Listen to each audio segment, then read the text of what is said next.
महाराणा प्रताप पैदा करने का, ऐसे भगत सिंह पैदा करने का, क्योंकि महाराणा प्रताप के बारे में या इस तरह के जो महापुरुष हुए हैं उनके बारे में हमने एक बात सुनी है कि वो बिना ऐसे कोई भूल चूक से पैदा नहीं हुए।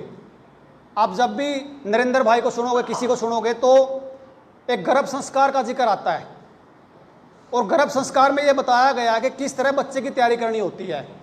अगर मान लीजिए किसान भी फसल उगाता है, जो सुनील भाई ने उदाहरण दिया है, तो किसान भी फसल उगाने से पहले उसको 4-5 बार जोतता है। खासकर जब ईख जो गन्ना होता है ना, गन्ना की फसल बड़ी मुख्य फसल मानी जाती है, तो बताते हैं गन्ने को लगाने से पहले उसको 8 बार जोता जाता है।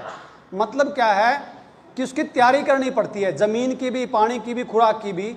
तो इसी तरह जो बच्चा पैदा करना होता है उससे पहले उसकी तैयारी करनी होती है। और दुर्भाग्य से हम आज सारे जो बच्चे भूल चूक से पैदा हो रहे हैं। किसी बच्चे को, कोई 100 में से 1000 में से एक बच्चे को छोड़ के नहीं, किसी की हम तैयारी नहीं कर पाते। तो आने वाले जो ये बिना प्लान के बच्चे हैं, बिना तैयारी के बच्चे हैं, ये सारी उम्र दवाई ही खाएंगे, ये कभी जाके कोई आंदोलन भी करेंगे, इस पर हमें बड़ी शंका है। तो मैं बहनों से निवेदन करूंगा, जिसको भी समय है आप एक टीम बनाइए और इस टीम का एक ही काम रहेगा कि गर्भ संस्कार के विषय को किसी योग्य वैद्य के द्वारा समझ के आपको गांव-गांव जाना पड़ेगा। अगर आपको आने वाले समय में इस नस्ल को, इस पीढ़ी को, इस भारत माँ को बचाना है, तो आपको सिर्फ गर्भ संस्कार पे ही काम करना पड़ेगा, बाकी विषय तो गौण हो जाएंगे। क्योंकि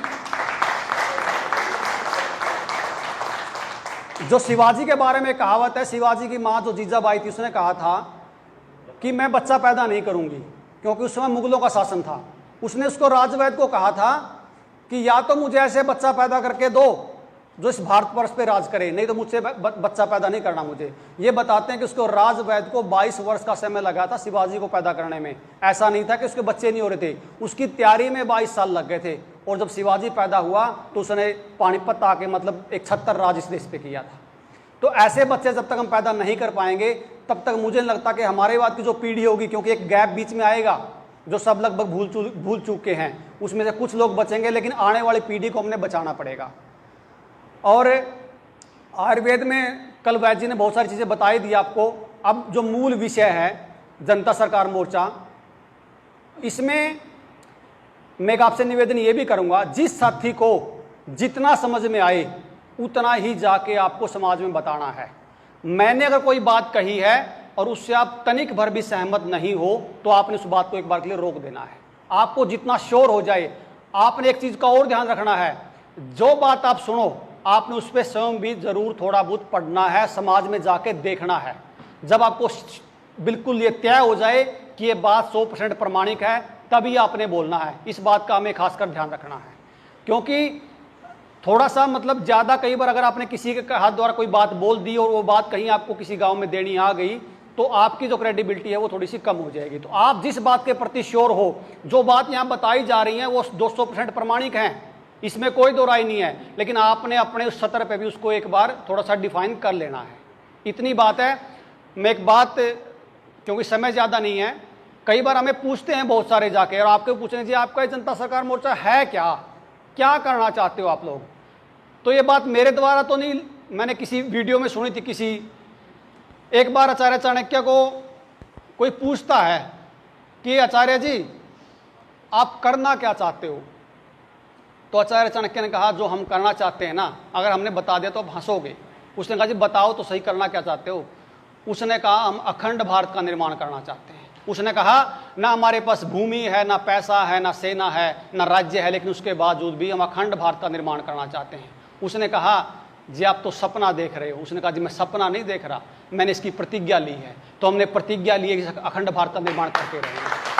हमारे पास आज कोई साधन नहीं है, संसाधन नहीं है, लेकिन जो ये भाई 100 आत्माएं यहाँ पे, इस तरह के हरियाणा में जो और आत्माएं हैं, और मैं डॉक्टर साहब से निवेदन करूंगा कि इस तरह के कार्यक्रम आप कम से कम महीने में नहीं, 2 महीने में ट्रेनिंग सत्र आपने जरूर रखना। मेरा आपसे बिल्कुल निवेदन है कि हर 2 महीने में जिले वाइज चेंज कर दीजिए आप। जैसे अब की बार ये उत्तर हरियाणा हो गया, दक्षिण हरियाणा है या करनाल साइड है, जब भी आपको लगे कि हर 1 महीने में, 2 महीने में इस तरह का आपको ट्रेनिंग सत्र जरूर रखना है, ताकि जो साथी अभी तक, कई बार होता है ऐसा, जो साथी हमसे जुड़े हुए 2 साल से, कई बार वो भी प्रमाण नहीं दे पाते। जब वो बार बार इस तरह ट्रेनिंग में आएंगे तो बार बार इस तरह का जो विचार है वो डेवलप होगा।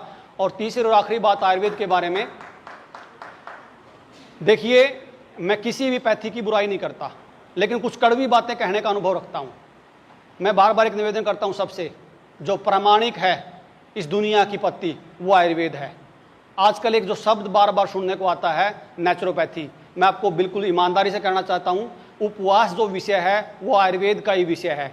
अगर उपवास बताया आयुर्वेद में किस ऋतु में क्या फल खाना, किस बीमारी में क्या फल खाना, वो बिल्कुल बारीकी से बताया गया है। एक फल, एक डाइट, हर रोग में एक चिकित्सा कभी नहीं चलती। मैं ये कहना चाहता हूँ, जिस साथी ने जो भी नेचुरोपैथी की बात करता है उसके थोड़ा सा और गहराई में जाए।